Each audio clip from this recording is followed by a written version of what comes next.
Siku moja watu walikuwa katika eneo fulani wamekutanika. Mtu mmoja akauliza swali, ni nani ana jukumu la kutengeneza jamii bora? Mtu mmoja akanyosha mkono akasema ni rais. Mwingine akanyosha mkono akasema ni mwalimu. Mwingine akanyosha mkono akasema ni diwani.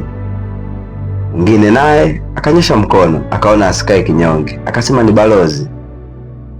Sasa swali lingine likaja, je, rais kabla hajawa rais alikuwa nani? Mwalimu kabla hajawa mwalimu alikuwa nani? Diwani kabla hajawa diwani alikuwa nani?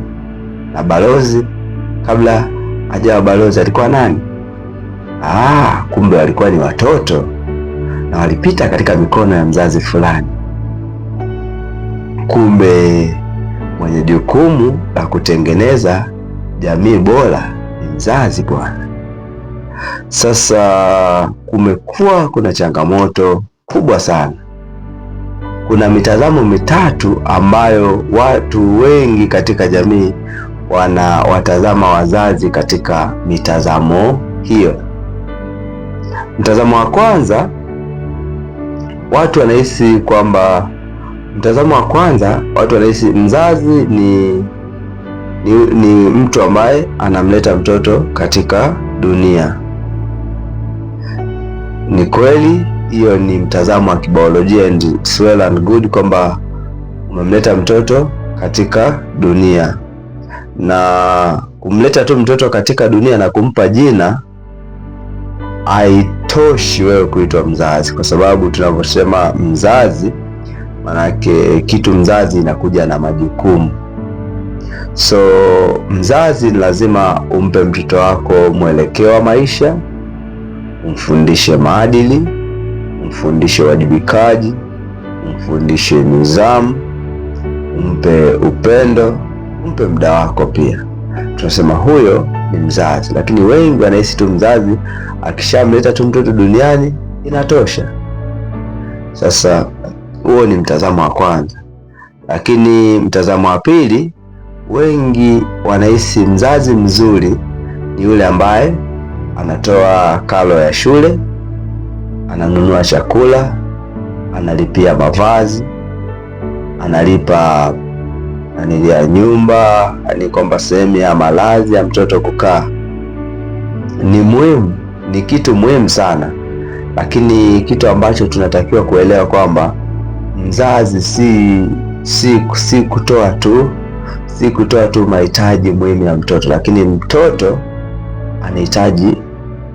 anahitaji muda wa mazungumzo na mzazi wake, anahitaji upendo kutoka kwa mzazi wake, anahitaji kusikilizwa vile anavyohisi kutoka kwa mzazi wake, anahitaji mtu wa kumuongoza, lakini pia anahitaji mtu ambaye anaweza kumfuata kama mfano. Sasa mzazi unatakiwa kuvifanya hivyo vyote ukiwa kama mzazi. Sasa big problem ni kwamba wazazi wengi, hasa wazazi wa kiume, utakuta mzazi wa kiume anamwambia mke wake kwamba sijalipa kodi ya nyumba, umelipa. Sijalipa hela ya umeme, umelipa. Chakula kipo. Watoto hawavai, wanavaa. Nini kingine mnachotaka? Anahisi kwa kufanya hivyo ndio inamfanya aonekane ni mzazi bora, lakini mtoto anahitaji kitu zaidi ya hicho. Kuna mtu mmoja nilikuwa namsikiliza, yeye akiwa shule ya msingi alisomeshwa shule za boarding, sekondari akasomeshwa boarding, advance kasomeshwa boarding, chuo kikuu kasomeshwa nje ya nchi. Babake alikuwa na kampuni. Target kubwa ya babake ilikuwa ni kwamba mtoto wake akimaliza chuo kikuu aje kufanya kazi kwenye kampuni ya babake. Lakini jambo la kushangaza na la ajabu ni kwamba mtoto alipomaliza chuo kikuu hakwenda kufanya kazi kwa babake, akakataa. Na walivyojaribu kumuuliza walipojaribu kukaa naye chini kumuuliza, akasema kwamba sihisi muunganiko wowote na wazazi wangu, yaani sioni muunganiko wowote na wazazi wangu. Kwa nini? Kwa sababu shule ya msingi nimesoma bweni, sekondari nimesoma bweni, shule ya advance nimesoma bweni, lakini pia chuo kikuu wamenipeleka kwenda kusoma nje. Kwa hakuna hisia zozote, yani sioni ile appreciation kama nina wazazi.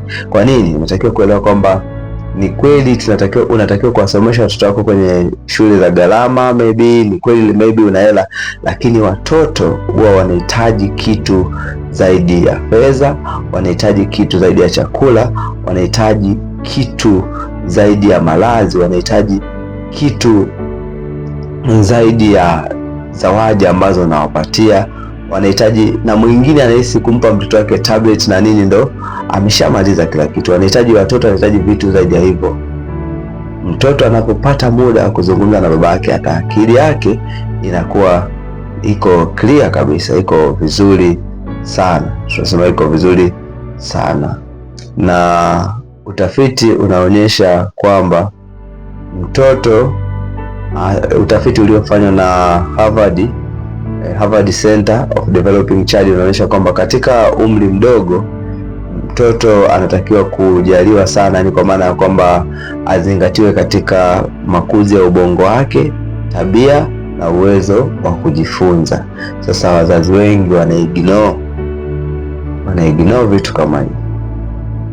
So unatakiwa kuelewa kwamba mtoto anahitaji zaidi ya hivyo vitu ambavyo nimevizungumzia, kwamba unaona kama ndo ukivifanya hivyo kwamba inakuonyesha kwamba ni mzazi.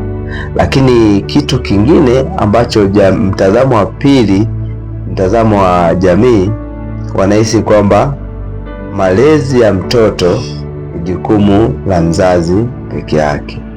Malezi ya mtoto ni jukumu la mzazi peke yake. Sasa na sio jamii, kwamba ni jukumu la mzazi na sio jamii.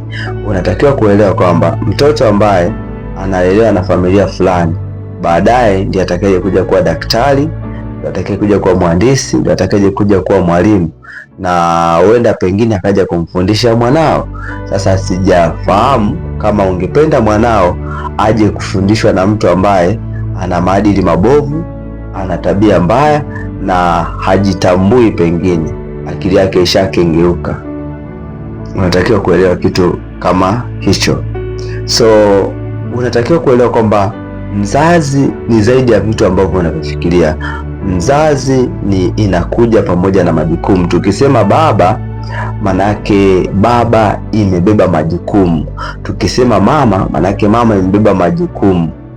Kuna tofauti kubwa kati ya kuwa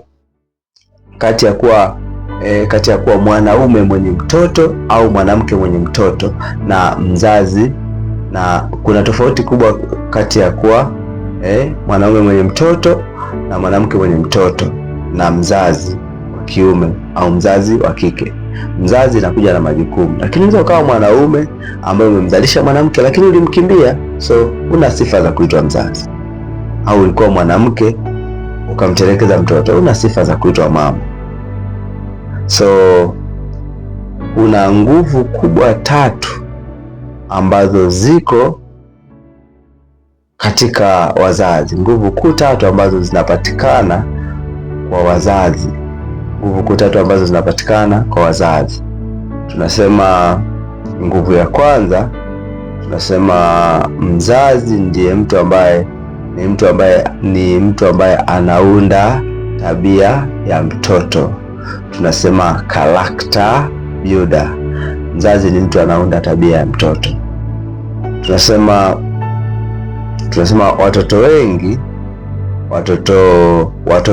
watoto wengi wanajifunza tabia kutoka kwa wazazi wao. Sasa unatakiwa kuwa makini sana na vile ambavyo umekuwa ukiishi na mwanao. Mzazi ana jukumu la kuhakikisha mtoto anakuwa ana nidhamu bora, mtoto